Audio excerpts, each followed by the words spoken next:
Hey folks, it's Tommy Frugal Prepper. I'm out here kind of relaxing in the shed. It rained, so I don't have to water the garden, and that means the grass is going to grow. I'm going to be cutting it again soon. But have you guys just noticed the lack of customer service that you're getting anymore from local businesses? So, like Kings Island, right? And so Kings Island, they were closed a big part of last year for COVID. They didn't do so well last year. They didn't lose money, but they didn't make much money. Because I'm a stockholder in Cedar Fair, so I'm actually technically a partner. I have to fill out this special Form K1 thing on my taxes and all kinds of crazy stuff.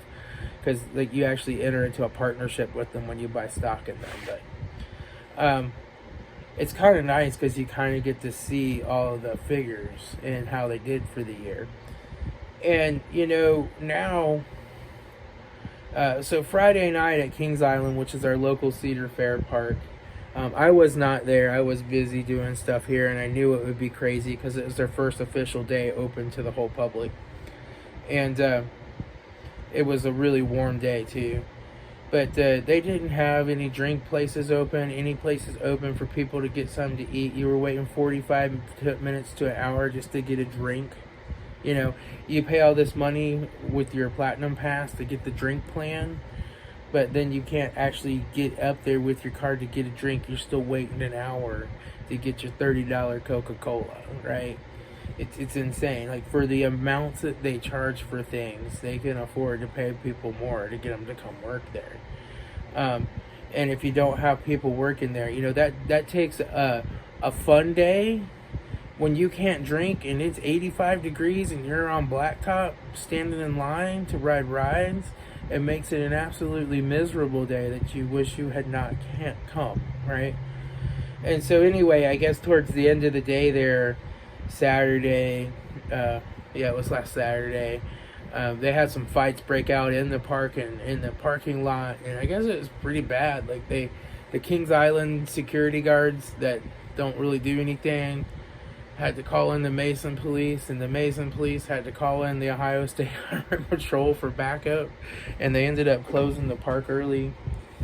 And then I get an email today that says, hey,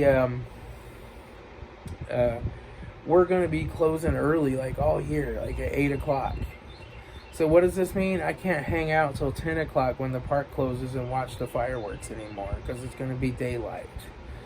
And we still can't hire enough people because, there's a labor shortage. We just can't hire enough people. And, so there's still not going to be any drinks. There's still not going to be any food.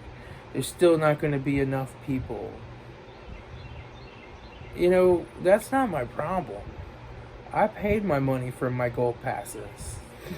And when I bought my gold passes, you were supposed to be open a certain amount of time. And I was supposed to be able to come there. And it's your job to hire the necessary people to make my experience pleasant and fun and enjoyable while I'm there. And if you can't do that, then you need to pay people more than the $15 an hour you're starting people off at now. You just have to.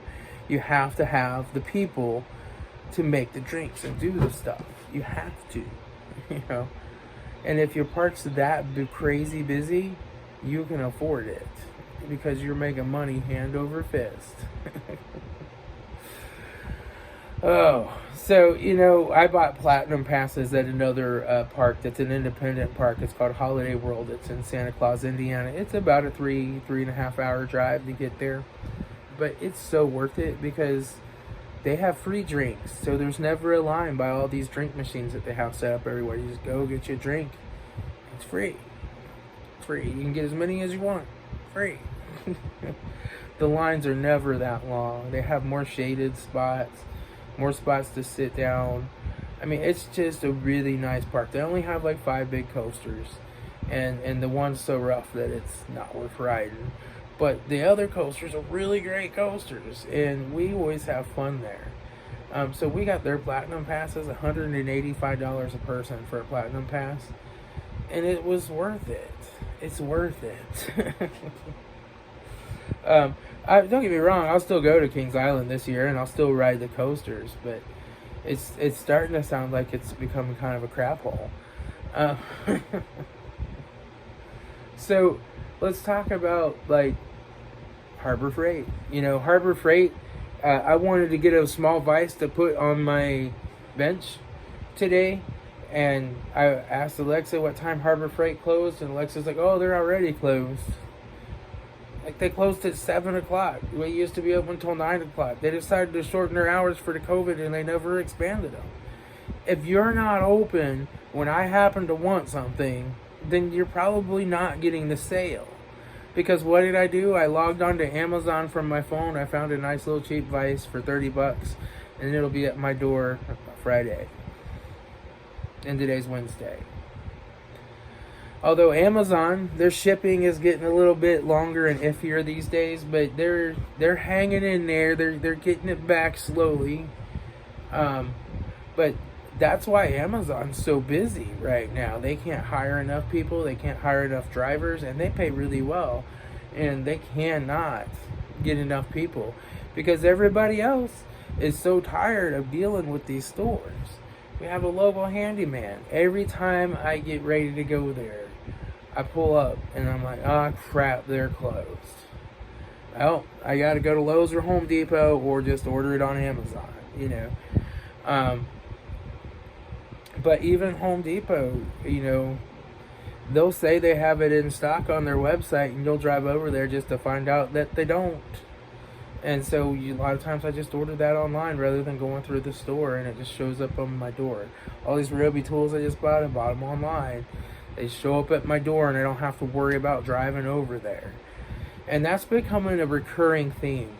The local Krogers, they've done away with all but one real cashier. The rest are these scan it yourself little stations that have 4 bags and a little carousel. So I went there after work tonight and I loaded up the cart, and I got up there and I'm like, crap, they got one cashier and they're loaded up like clear halfway to the back of the store, that line. I'm like, I can either wait an hour in line or I can just put some of this stuff back. So I just took the stuff out of my cart and sat it in front of the checkout area, and I told the lady that was watching me, I'm like, you'll just have to put this back because I'm not waiting in that line, and I am not trying to scan this much stuff on that scan it yourself station. It's going to accuse me of being a thief when I take something off and try to put it back in my cart to make room to buy more stuff, and it's just way too complicated. So I just got the basic stuff I needed, the refrigerator stuff, the butter, the milk, the meat, and I had like 3 or 4 bags worth, and the rest I came home and I ordered it on Amazon Pantry, and it'll be here on Monday. If you guys can't make it easy for me to come there and spend my money, then you don't get my money. Amazon makes it easy for me to spend my money, right? They make it easy for me to go online to order it and have it show up at my door. I get 30 days to return it, no questions asked. Just return it. And it would be nice if they get their returns thing straightened out so that you could just do Amazon Locker or Kohl's, but sometimes you have to do UPS and UPS pickup, and some of the stuff has weird ways to return it still, but they're getting better. That's why Amazon is so busy, because people are sick and tired of dealing with these local stores. I know I am. I'm just sick and tired of it. I just feel like, I gotta go to a store where there's not enough people, and the people that are there will treat me like crap, and like I'm a pain in the butt for showing up, and deal with that, or I can just order it online. I mean, like the Kroger's thing, my wife still does the Kroger's pickup thing, like where she just goes and puts the order in and then picks it up. And that works better. That's better than going and standing in their long line or using their self-checkout crap. And so how much labor does that cost? They had to hire people to walk around the store and pick out your groceries and then ring them up and hire somebody to come and put them in your car. Would it not be better off just to hire a couple of cashiers? I mean, come on. Like, I wonder, like, what kinds of people come up with these ideas. Like, oh, we're gonna we're gonna charge them more and make them ring it up themselves. Oh boy. But yeah, it's just customer service is becoming a real issue, and I think that's going to cause more companies more hardship if they don't get it together.